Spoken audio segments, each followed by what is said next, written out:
Okay, pet owner, sit down, pull up a seat, grab a drink. I'm an emergency and critical care veterinarian, and I have to share with you guys the rough weekend that I just got done working. Now, I will warn you that if you are a very hyper paranoid owner, do not watch this video. Just scroll away now.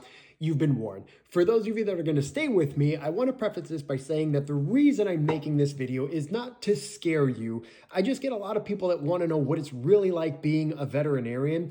And at least as an ER doctor, it's not puppies and kittens and sunshine, rainbows, and good vibes. It's very rarely that. We deal with a lot of really bad things, and there's a lot of things that can make a shift or a couple of shifts rough, and I just want to share with you a snippet into the life of how rough it could be being a veterinarian. And this is not unique to veterinarians. Like, human doctors deal with the same stuff as well.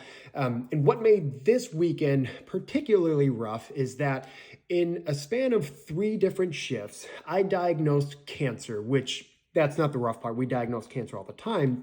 But I diagnosed, like, it's everywhere, end stage, even with chemotherapy, you probably don't have lung cancer, in 6 different animals.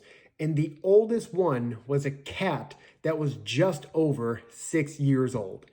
I wouldn't even consider that middle age. The youngest animal that I diagnosed that type of cancer in this weekend was a dog that was just shy of 2 years old. What? I mean, we're pretty used to, as ER doctors, we diagnose bad things like cancer in young animals a lot more than people would think. So we're kind of used to that. But to have to deliver that completely universe-shattering news to 6 separate families in a short span of 3 days, God, did that suck. And I wasn't even the one whose pet just got diagnosed with that. I was just the harbinger of the bad news, which we're used to doing that. And as ER doctors, I feel like we're really good for the most part about compartmentalizing things and emotionally detaching from stuff and not letting things get to us.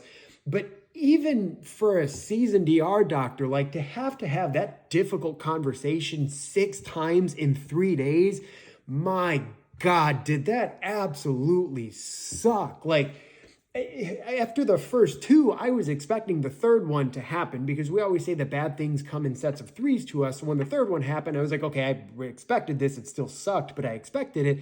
And then the 4th and the 5th one happened, and I was like, okay, this is just getting cruel and unusual punishment type territory at this point.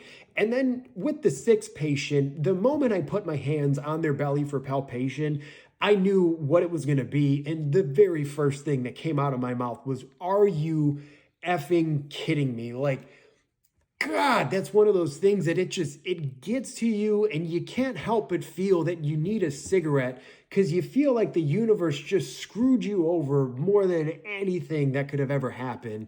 It's just, man, stuff like that can happen, and it really just kind of knocks you back for a little bit. And I know my YouTube and Facebook users, I really appreciate and love you guys for telling me I shouldn't be drinking in every video, and I've been trying to cut back on that for you guys. But I think I've earned this one.